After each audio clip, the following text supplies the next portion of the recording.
Hey everyone, uh, this video is about career in Vedic astrology. I have made a couple of videos on career as well, especially about the 10th house and the 9th house and the ascendant and how um, the connection of these houses are important while choosing one's career. This video is about planets in the 10th house especially. All right, I'm going to make a few more videos like I promised on career and profession so that the viewers can get some guidance, especially the ones who are struggling to find out what's their calling, or they're in between jobs, or students that are trying to find out what profession or what career to choose. So let's start with the 10th house. So I'm going to open up a chart here. And we will look at the 10th house. I've explained the 10th house before. I'm going to give an example of an Aries ascendant here, but like I've said in my previous videos, do not confuse the number 10 with the 10th house. This is always going to be your 10th house, no matter what number sits there. So let's look at, for example, a Leo ascendant, all right? So for a Leo ascendant, number 2 sits in the 10th house, which is nothing but Taurus, okay?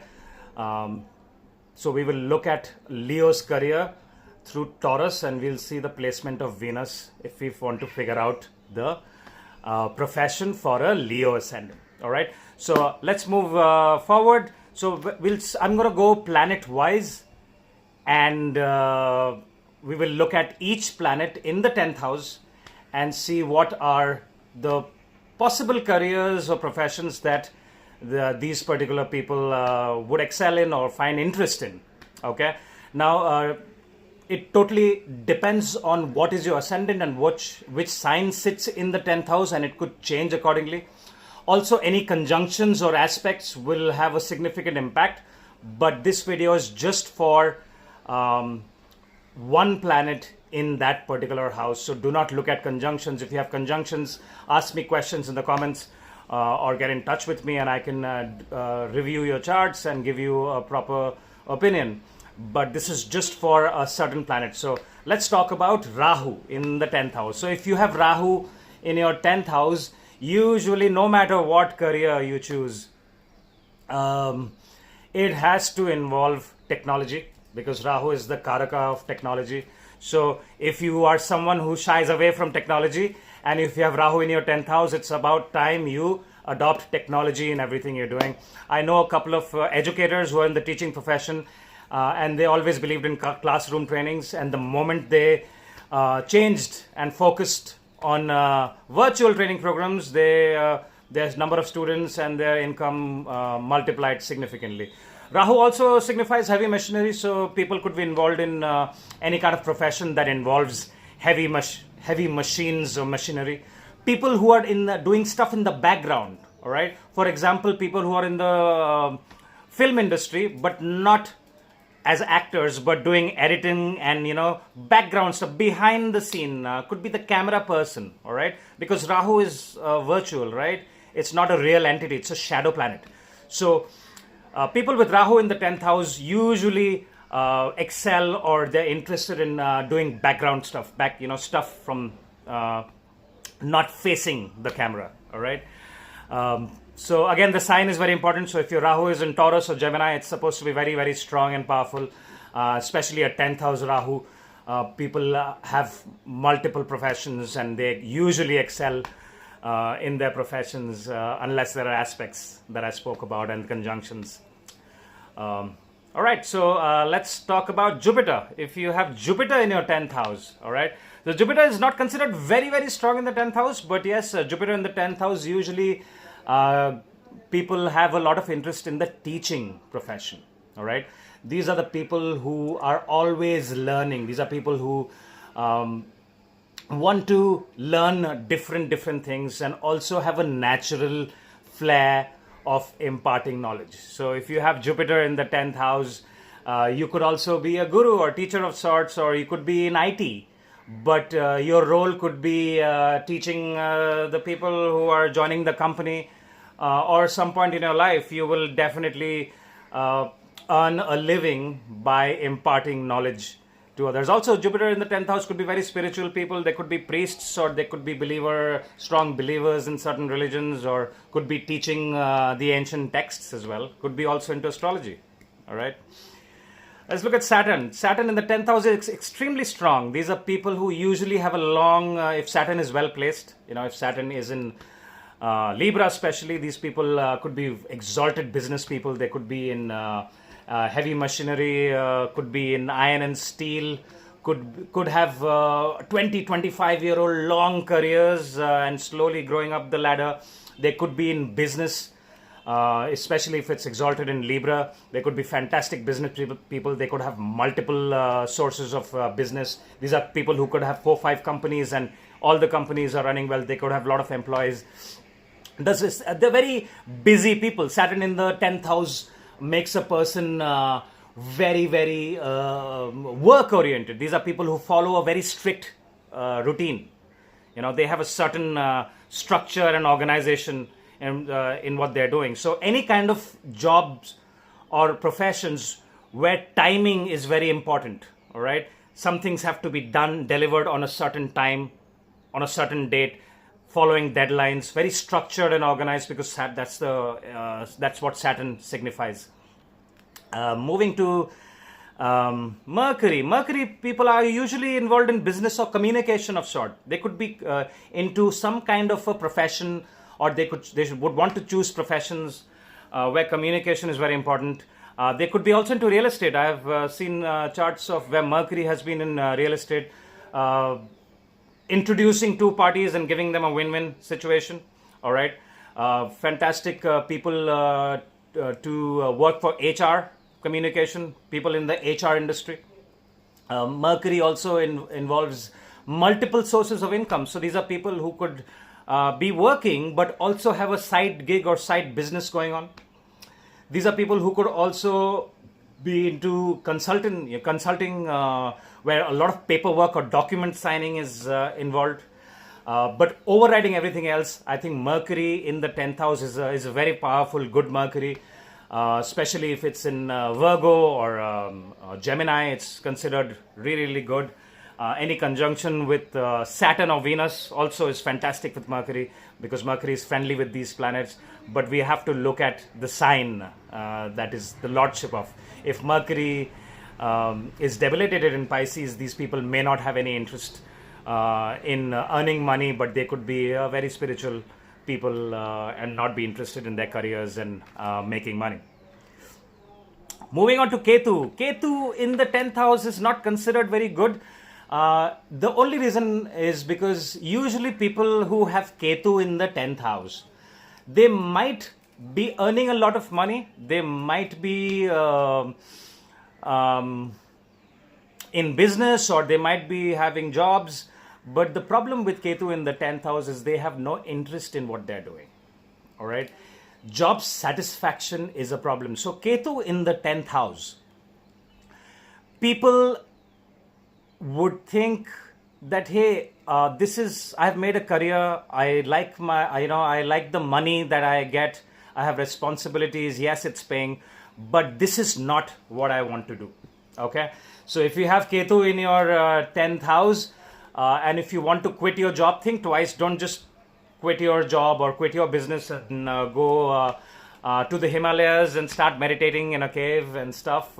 Make sure you think twice, especially even if Ketu transits through your 10th house. People change their profession and they want to do something else in their lives. A good thing to do if you have Ketu in your 10th house and you believe that you are in a certain field that you have no interest in. It's good to take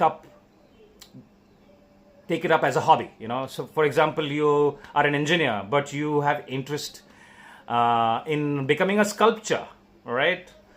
You can take it up as a hobby. Don't leave your job and pursue your career that Ketu wants you to, all right?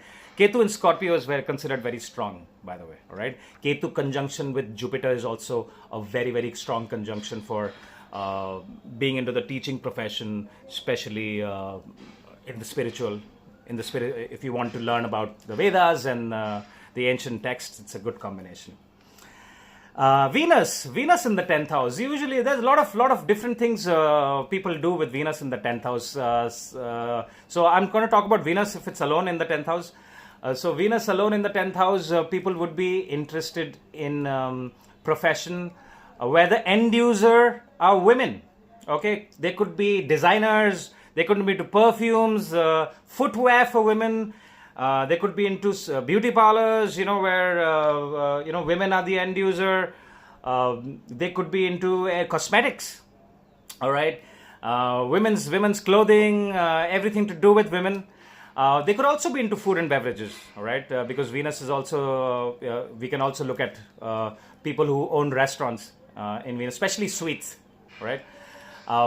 They could be chefs. Venus also, I've seen in a couple of charts, because Venus is also the Karaka. Shukra is also the Karaka of Karaka means significator of medicine. So I've seen some doctors with Venus in the 10th house as well.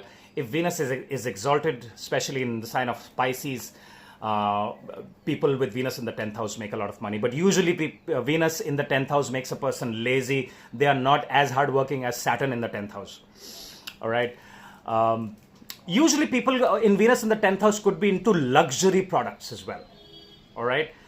They could be into luxury furniture, anything to do with Venus, because Venus likes luxury. They could be into perfumes, selling perfumes, business. Usually Venus in the 10th house, people like to own their own businesses instead of working for other people.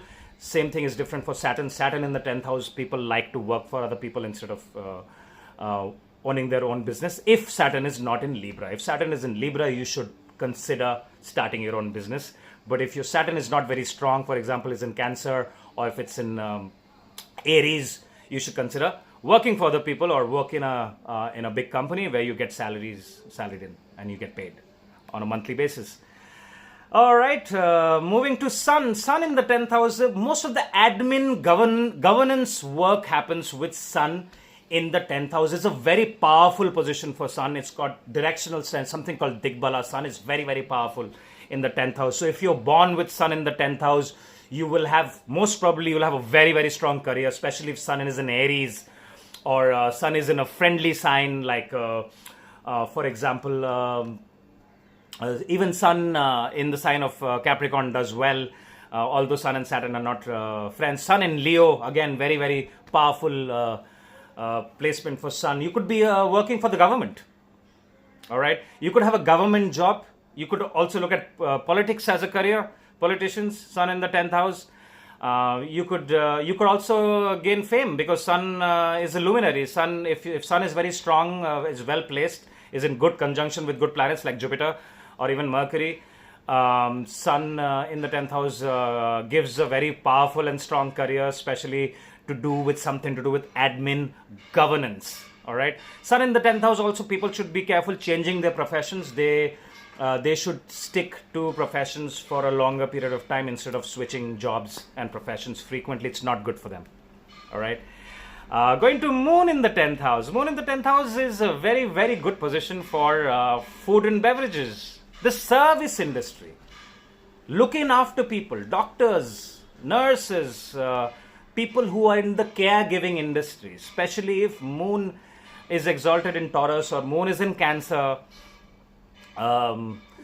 People should look at the healthcare industry or even an NGO where you're looking after pets. Vets are seen from, looking after animals, all right? Looking after old people, right? Like an old age home.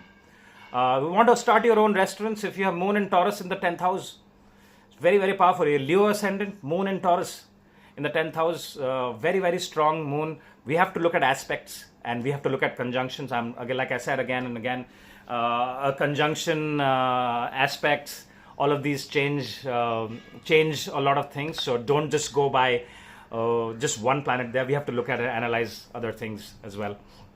So Moon throws the Cancer, the caregiving industry. So people, the food and beverage industry is the service industry. It could be in the customer service as well.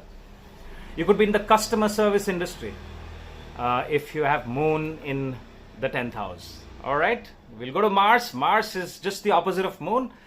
So people who have Mars in their 10th house, usually if it's in Capricorn, especially it's exalted in Capricorn, if they are working in a certain company, they will eventually reach at a very senior managerial position where they they have a lot of people working under them, and it acts like the general. You become the general, like the Mars, like how Mars is.